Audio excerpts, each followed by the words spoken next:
오늘 말씀은 야고보서 3장입니다. 신약성경 373면 야고보서 3장 1절에서 12절까지 말씀입니다.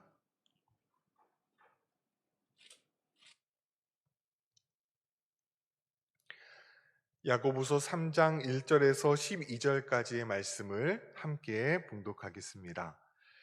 내 형제들아, 너희는 선생된 우리가 더 큰 심판을 받을 줄 알고 선생이 많이 되지 말라. 우리가 다 실수가 많으니 만일 말에 실수가 없는 자라면 곧 온전한 사람이라. 능히 온 몸도 굴레 씌우리라. 우리가 말들의 입에 재갈 물리는 것은 우리에게 순종하게 하려고 그 온 몸을 제어하는 것이라. 또 배를 보라. 그렇게 크고 광풍에 밀려가는 것들을 지극히 작은 키로서 사공의 끝대로 운행하나니 이와 같이 혀도 작은 지체로 돼 큰 것을 자랑하도다. 보라, 얼마나 작은 불이 얼마나 많은 나무를 태우는가.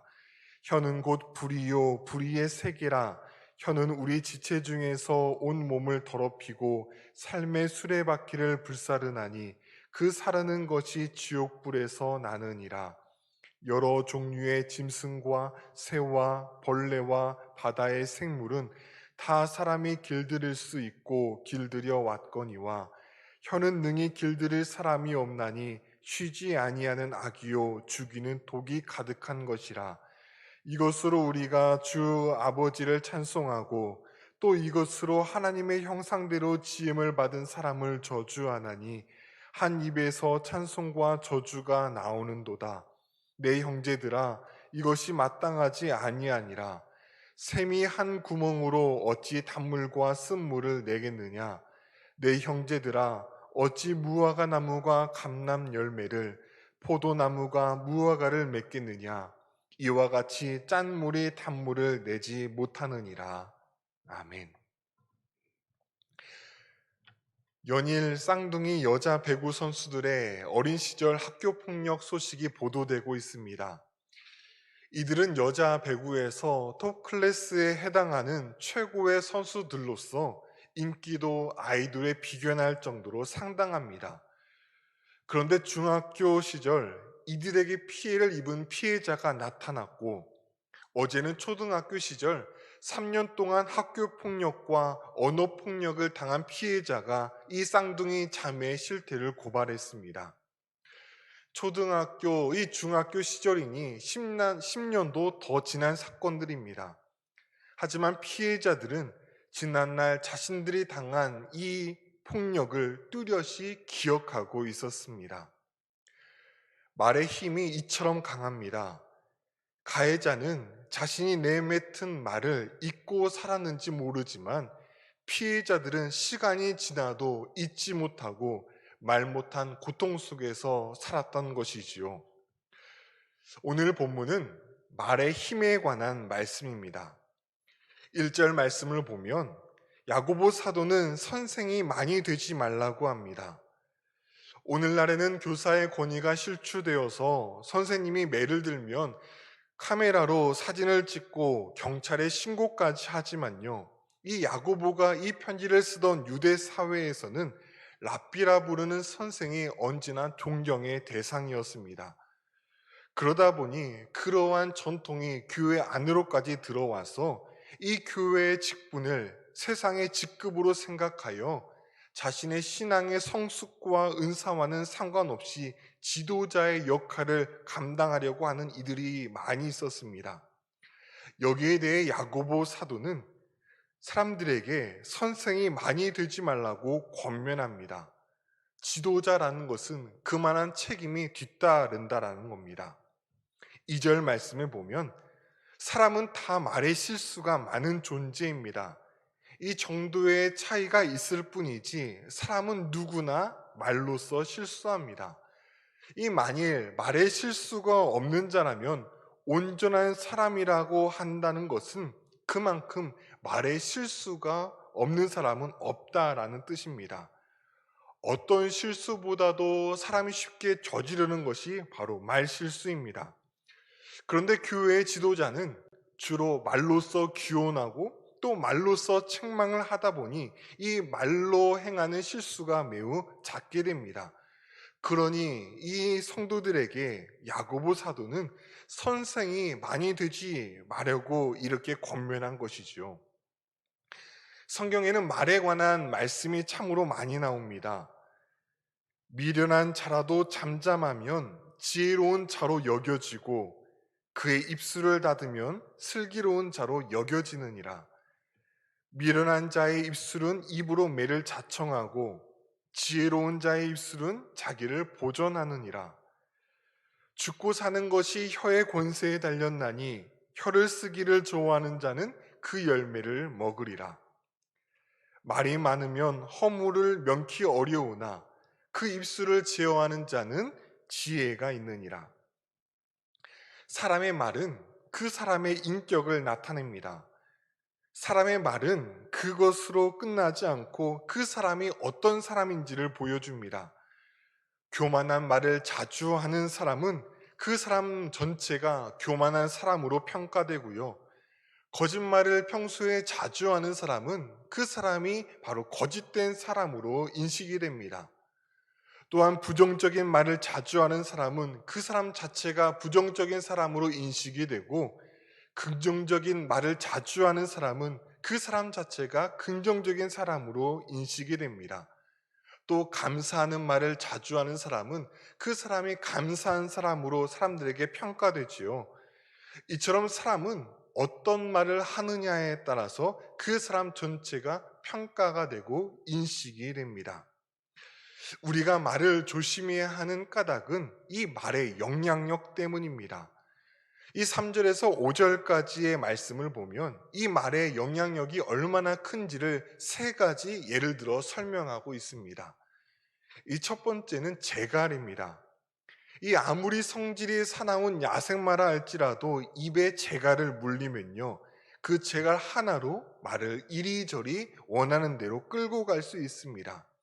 아무리 육중한 말이라 할지라도 재갈을 물리면 쉽게 제어할 수 있는 것이지요.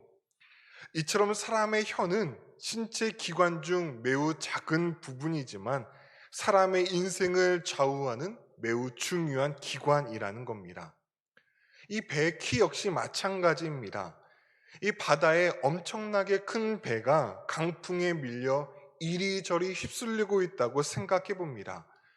그러나 그 배에 작고 작은 키가 있으면 선장은 그 키를 쥐고 자기가 생각하고 가고 싶은 대로 항해할 수 있습니다. 이 배의 작은 키가 이 배 전체의 방향을 결정하는 것처럼 사람의 혀도 마찬가지라는 것이죠. 사람이 어떤 말을 하느냐에 따라서 그 사람의 인생의 항로가 정해진다라는 것입니다.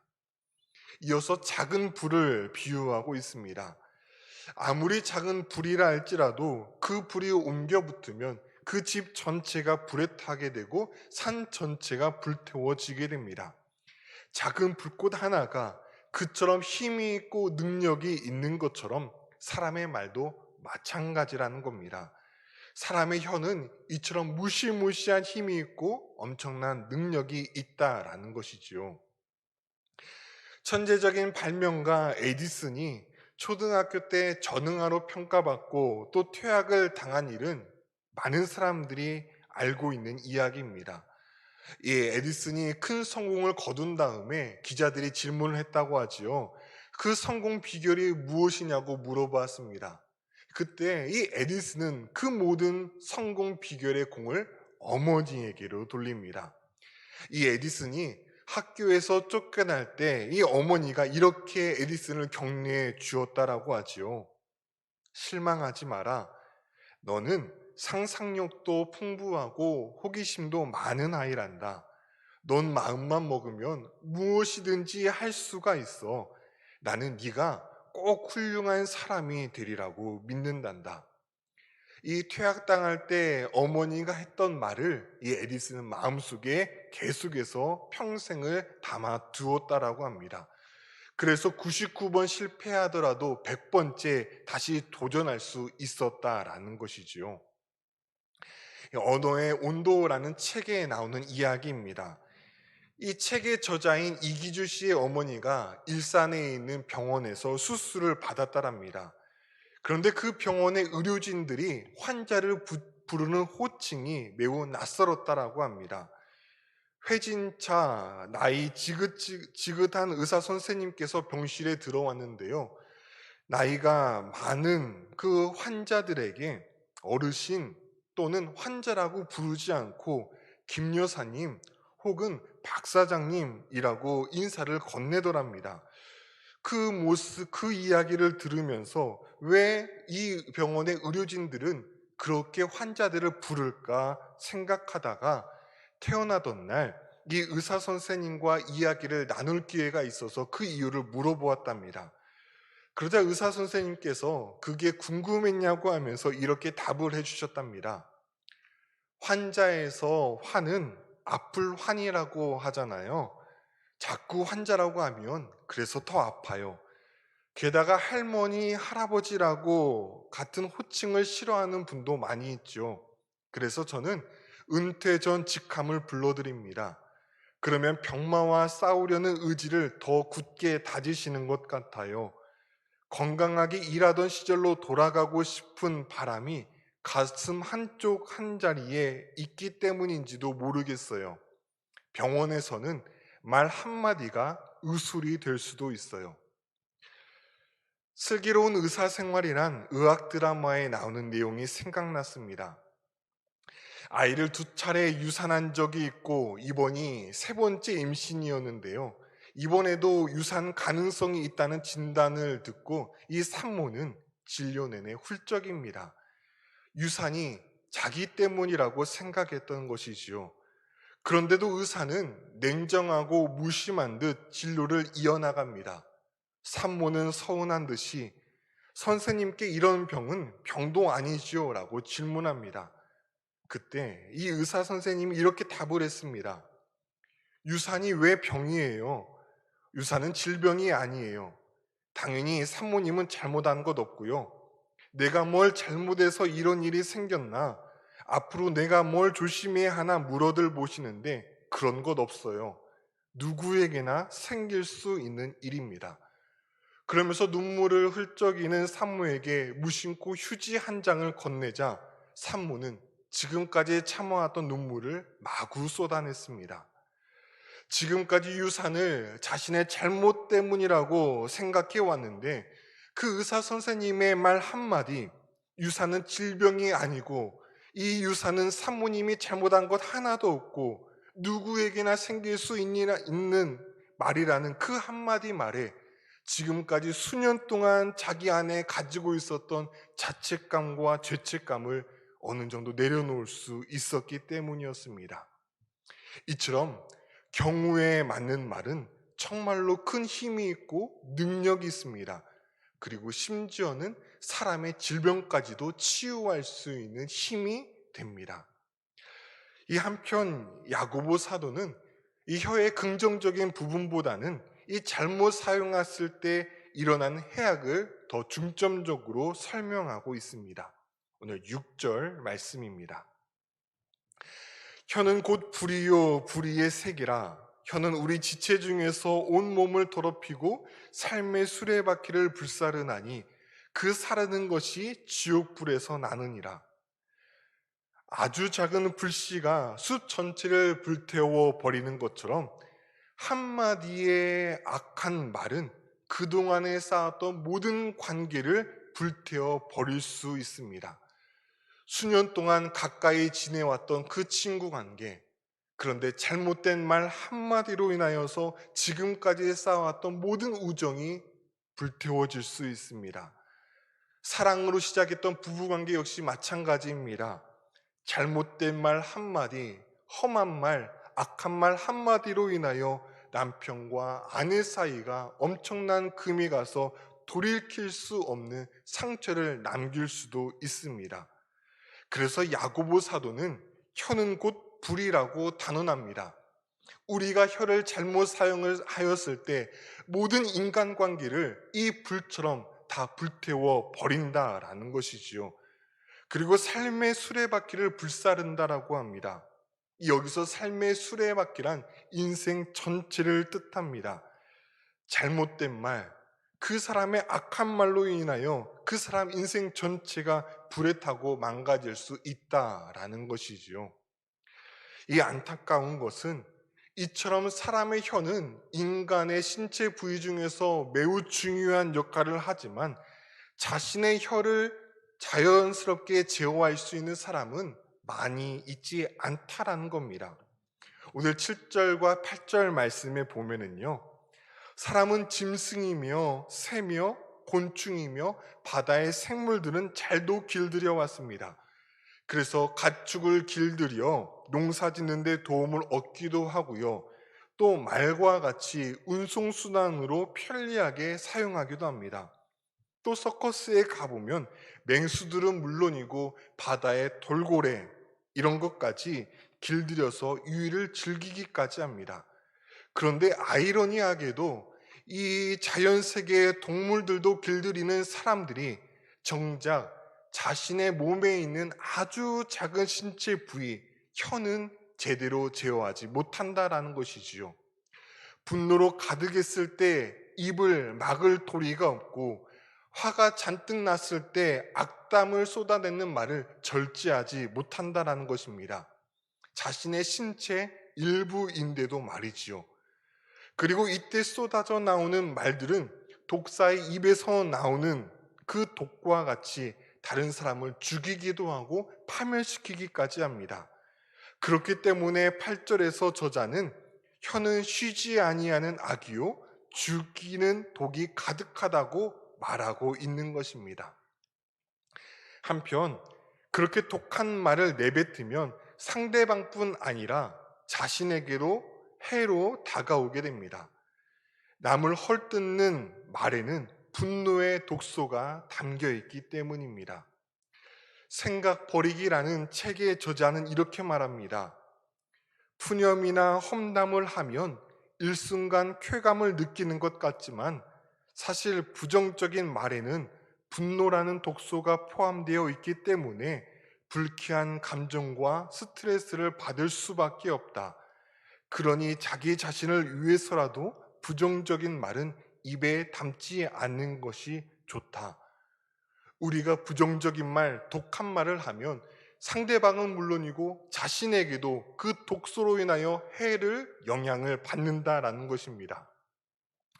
그리고 이어서 야고보 사도는 인간이 가지고 있는 이중성을 통렬하게 지적하고 있습니다.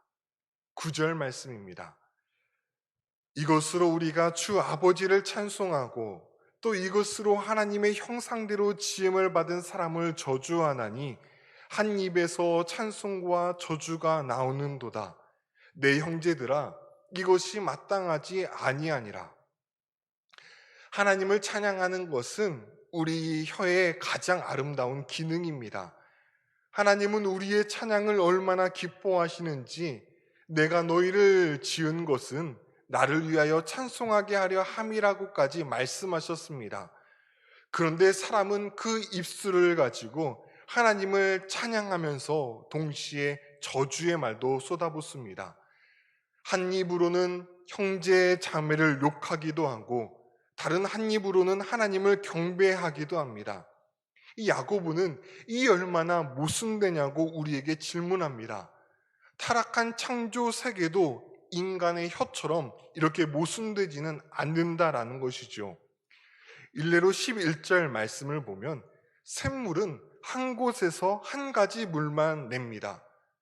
가령 단물을 내면서 내는 샘이라면요, 단물만 내지 쓴물을 내지 않습니다.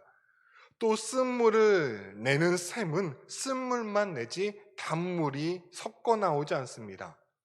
또 12절 말씀에 보면 자연 세계는 정해진 이치가 있습니다. 무화과 나무에서는 무화과 열매만 맺지 올리브 열매를 맺지 않고요. 또 포도나무는 포도 열매만 맺지 다른 무화과를 맺는 법은 없습니다. 이처럼 창조 세계는 바로 그 정해진 질서를 순응하면서 살아갑니다. 이처럼 타락한 창조 세계도 그 질서를 지키며 살아가고 있는데 사람의 입은 일관성이 없다라는 것입니다. 한 입을 가지고 두 말을 한다라는 것이지요.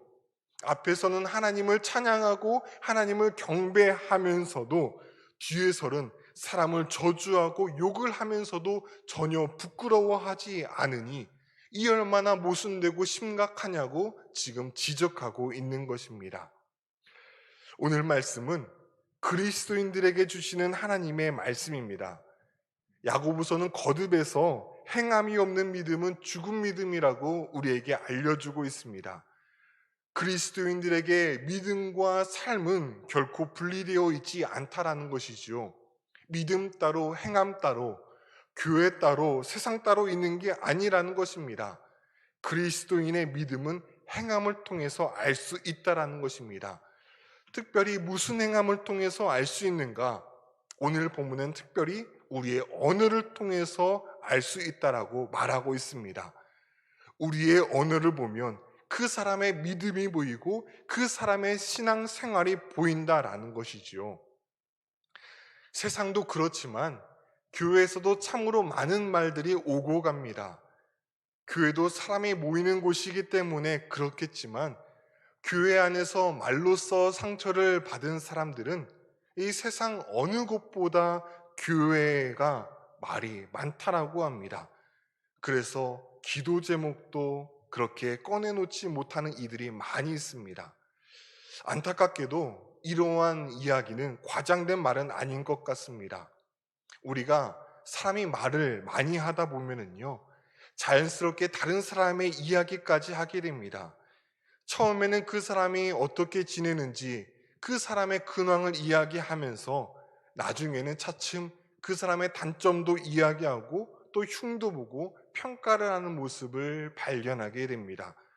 그러면 그 자리에 함께 있었던 사람은 나도 모르게 다른 사람들이 가지고 있었던 타인에 대한 평가를 나도 모르게 선입견을 가지게 되고요. 또 희한하게도 말이라는 것은 돌고 돌아서 당사자에게까지 들어가 누가 내게 이런 말을 했고 나를 험담했는지도 알게 된다라는 것입니다. 야고보서는 말이 가지고 있는 장점도 그리고 단점도 모두 알고 있었습니다. 그러나 오늘 본문에서는 특별히 말이 가지고 있는 부정적인 측면을 지속적으로 전달하고 있습니다. 말이 갖고 있는 파괴력이 얼마나 큰지 잘 알고 있었기 때문이었습니다. 자, 그렇다면 말의 중요성이 이처럼 크고 능력이 있다면 어떻게 우리는 우리의 언어 생활을 변화시킬 수 있을까요? 먼저는 말의 실수를 줄이기 위해서는 마음을 잘 다스릴 수 있어야 합니다. 누가복음 6장 45절입니다. 선한 사람은 마음에 쌓은 선에서 선을 내고 악한 자는 그 쌓은 악에서 악을 내나니 이는 마음에 가득한 것을 입으로 말함이라. 나무의 본질이 열매를 통해서 드러나듯이 사람의 인격은 말을 통해 드러납니다. 아무리 나무를 아름답게 치장할지라도 열매를 통해 그 나무를 알듯이 사람 역시 아무리 겉모습을 많이 아름답게 치장한다 할지라도 말을 통해 그 사람의 실체는 드러나게 됩니다. 그리고 사람은 말을 보면 그 사람의 생각을 알 수 있고 마음을 알 수 있습니다. 말을 보면 그 사람의 가치관을 알 수 있고 또 미래까지 볼 수가 있습니다. 무릇 지킬 만한 것보다 내 마음을 지키라. 생명의 근원이 이에서 남이니라. 그래서 우리는 말을 조심하기 위해서는 먼저 우리의 마음밭을 아름답게 가꿀 필요가 있습니다. 또한 말은 사람을 죽이기도 하고 살릴 수도 있는 권세가 있음을 기억하며 사람을 살리는 말을 하기 위해 우리가 애를 써야 합니다. 어떤 사람이 이런 이야기를 했습니다. 객지에서 사업을 크게 실패하여 이 죽고자 마음을 먹었답니다. 그래서 죽기 전에 내가 어머니 얼굴 한번 보고 죽어야지 생각을 가지고 집에 찾아갔는데요. 어머니가 이 아들에게 이렇게 말씀을 하시더랍니다. 아들, 힘들지? 언젠가는 반드시 고생한 보람이 있을 거야. 그 말 한마디에 이 아들이 죽을 수가 없었답니다. 그리고 어머니가 해주는 그 한마디 말 때문에 포기하지 않고 지금까지 열심을 내며 살아가고 있다라고 대답을 했습니다. 사람의 언어는 창조적인 능력과 힘이 있습니다. 말 한마디로 앞서 그 배구 선수와 같이 다른 사람을 죽이기도 하고, 그리고 이 어머니와 같이, 또 에디슨의 어머니와 같이 사람을 살리기도 합니다. 특별히 미안합니다, 감사합니다, 또 사랑합니다 라는 말을 우리가 자주 했으면 좋겠습니다. 그리고 우리의 언어를 통해서 다른 사람을 살리고 세상을 비추는 그런 입술이 되었으면 좋겠습니다. 마지막으로 말의 실수를 줄이기 위해서는 무엇보다 하나님의 각별하신 도움이 필요합니다. 2절 말씀에 기록된 대로 우리는 다 말의 실수가 많은 존재입니다. 말의 실수만 없어도 온전한 사람이라는 소리를 들을 수 있을 정도로 말에 실수가 없는 사람은 이 세상에 단 한 사람도 없습니다. 그래서 우리에게 필요한 것이 하나님의 은혜입니다. 그래서 우리에게 필요한 것이 하나님의 도우심입니다. 사람을 만나기 전에 잠시라도 하나님께 기도하고, 통화를 하기 전에 잠깐이라도 하나님의 은혜를 구하는 것, 이러한 하나님의 인도하심과 은혜를 구하는 자세가 있을 때 우리는 점점 더 말의 실수를 줄여나갈 수 있게 될 것입니다. 오늘 이 시간 우리 말씀을 생각하면서 함께 기도하였으면 좋겠습니다. 먼저 첫 번째로 기도할 것은 우리의 모습을 한번 돌아보며 회개하였으면 좋겠습니다. 나는 내가 내뱉었던 그 말 한마디, 내가 욱하여서 말하였던 그 한마디 말이 누군가에게는 평생을 잊을 수 없는 상처로 간직되어서 아픔 속에서 살아가는 이들이 있습니다. 하나님, 나의 그릇된 말, 내가 분노해서 내뱉었던 말, 내가 화가 나서 그렇게 서슴없이 내뱉었던 말, 하나님, 나의 말을 용서하여 주시옵소서. 나로 인하여 남편이 상처를 받았고, 우리의 자녀가 상처받았고, 나로 인하여 우리 부모님이 상처받았다면 하나님, 나의 잘못을, 나의 부족한 언어 생활을 용서하여 주시옵소서. 우리 이 시간에 우리의 그릇된 언어 행실로 인하여 상대방을 마음 아프게 하고 상처를 주었던 적이 있다면 하나님 용서하여 주시옵소서. 이 시간에 함께 기도하도록 하겠습니다. 기도하시겠습니다.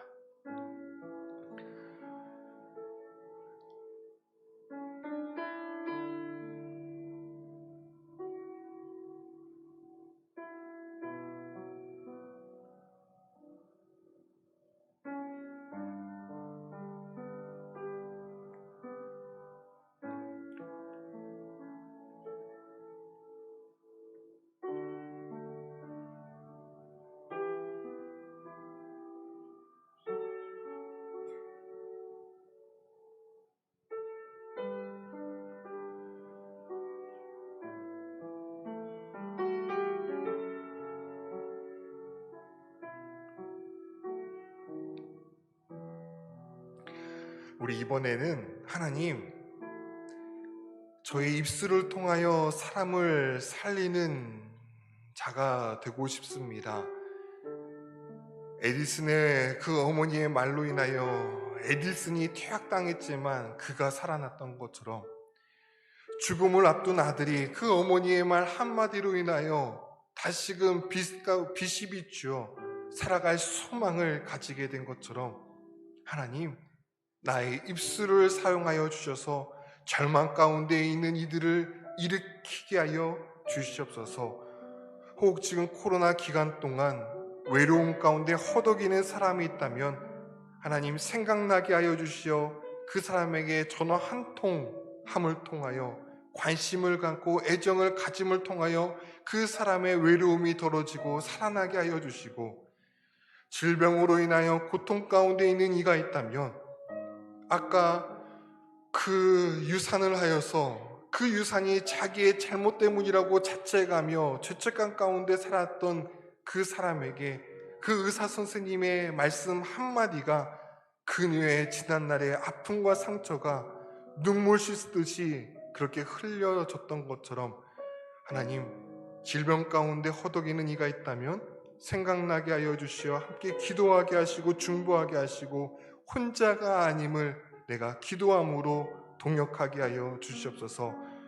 또한 우리 자녀들 가운데에 결혼의 문제로 인하여서, 직장의 문제로 인하여서, 여러 가지 관계의 문제로 인하여서 우리 자녀들이 지쳐 허덕이고 있다면 우리의 입술을 통하여서 우리 자녀들을 살리게 하여 주시고, 또 가장의 무거운 무게를 짊어지고 살아가는 우리 남편에게 힘을 북돋워주는 한마디의 말, 그 말을 통하여서 우리 남편의 짐을 함께 덜어줄 수 있는 우리 입술이 되게 하여 주시옵소서. 우리 이 시간에 하나님 생각나게 하여 주시어 우리 입술을 통하여 다른 사람을 살릴 수 있는 우리가 되게 하여 주시옵소서. 우리 이 기도 제목을 가지고 함께 다시금 기도하도록 하겠습니다. 기도하시겠습니다.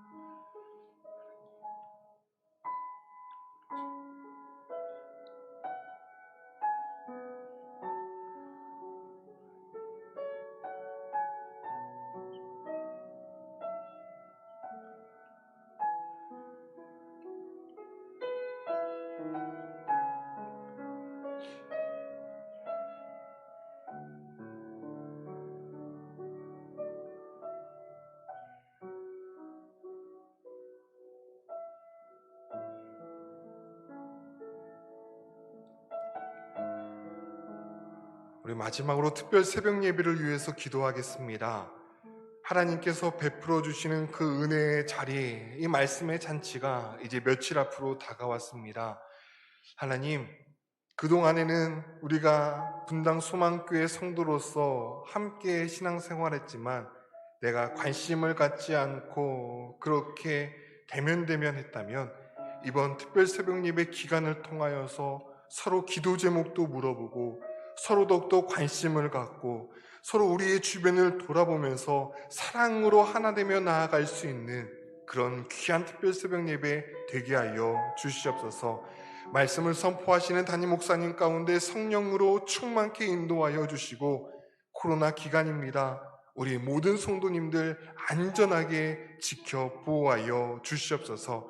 그리고 우리의 입술을 통하여서 소외된 자들이 있다면 하나님 사랑으로 하나 될 수 있는 그런 아름다운 특별 새벽 예배 되게 하여 주시옵소서. 우리 마지막으로 특별 새벽 예배를 위해서 함께 기도하도록 하시겠습니다.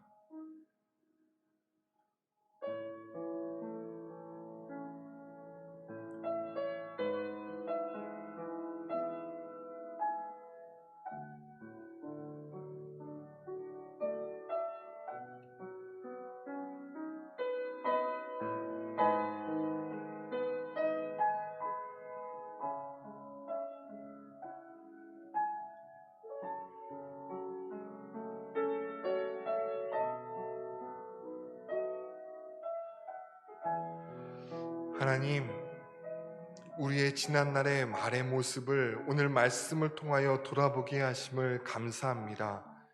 내가 내뱉었던 그 말 한마디로 인하여 누군가는 힘을 얻기도 했고, 내가 욱하여서 내뱉었던 말 한마디로 인하여 누군가는 평생에 씻을 수 없는 상처와 아픔을 가지고 살아가는 이들도 있습니다. 죽고 사는 것이 혀의 관세에 달려 있음을 우리가 기억하게 하여 주셔서 부디 이제 하나님의 자녀인 우리들은 사람을 살리는 말을 하게 하여 주시옵소서. 하나님, 우리가 부족합니다. 그래서 하나님의 도우심이 필요하고 하나님의 각별한 은혜가 필요합니다. 하나님, 우리가 말을 하기 전에 늘 하나님의 도우심을 구하고 하나님의 은혜를 구할 때 성령님, 우리의 입술을 주관하여 주셔서 사람을 살리는 저희의 입술이 될 수 있도록 주님 함께하여 주시옵소서.